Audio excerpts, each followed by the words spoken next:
حضرت بایزید بستامی کہتے ہیں کہ میں نے اپنی ماں کے آگے ہاتھ جوڑے، میں نے کہا امی تجھے راضی کروں یا رب کو راضی کروں؟ تو اپنے حق مجھے معاف کر دے، اللہ کو میں راضی کر لیتا ہوں۔ ماں نے کہا جاؤ پتر میں اجازت دیتی ہوں۔ گئے جنگلوں میں ذکر و فکر میں لگے رہے، تنہائی میں اس کو یاد کرتے رہے، دن رات ذکر کے چراغ روشن رکھے۔ 12 سال گزر گئے حق کی تلاش میں۔ ایک دن واپس بستام کے قریب سے گزر رہے تھے، خیال آیا چلتے چلتے ماں کو سلام کر جاؤں۔ دروازے کو دستک دینے لگے تو اس خیال نے ہاتھ روک لیا کہ ساری زندگی ماں کو سکھ تو دیا کوئی نہیں، اب دکھ بھی کیوں دینے لگے ہو؟ رات کا ایک پہر بیت گیا ہے، سردیوں کی لمبی رات ہے، ماں بستر میں لیٹی ہوگی، تیرے لیے اٹھے گی، دروازہ کھولے گی۔ دروازے کے ساتھ ہی لگ کے بیٹھ گئے اور ساری رات کاٹ دی، اس خیال سے کہ ماں کو تکلیف نہ ہو۔ جب سحری کا وقت ہوا تو اندر سے جو نالی آتی تھی اس نالی سے پانی آیا، سمجھ گئے میری ماں تہجد کے لیے اٹھی ہے اور وضو کا پانی ہے، تو فوراً دروازے پہ دستک دی۔ اندر سے آواز آئی بیٹا بایزید میں ابھی آئی۔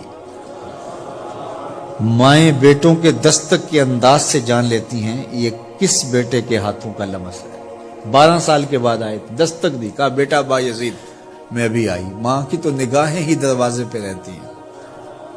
اللہ اکبر۔ کہتے ہیں کہ ماں نے دروازہ کھولا، 12 سال جنگلوں کی خاک چھانتے بیت گئی تھی، پراگندہ صورت، بکھرے ہوئے بال، پھٹے ہوئے کپڑے۔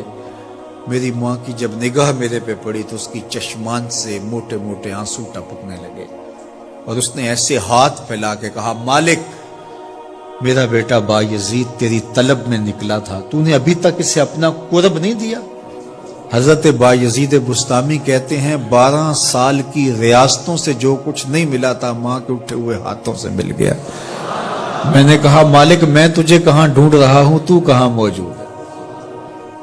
تو ماں باپ کی رضا اللہ کی رضا کا دروازہ کھولتی ہے۔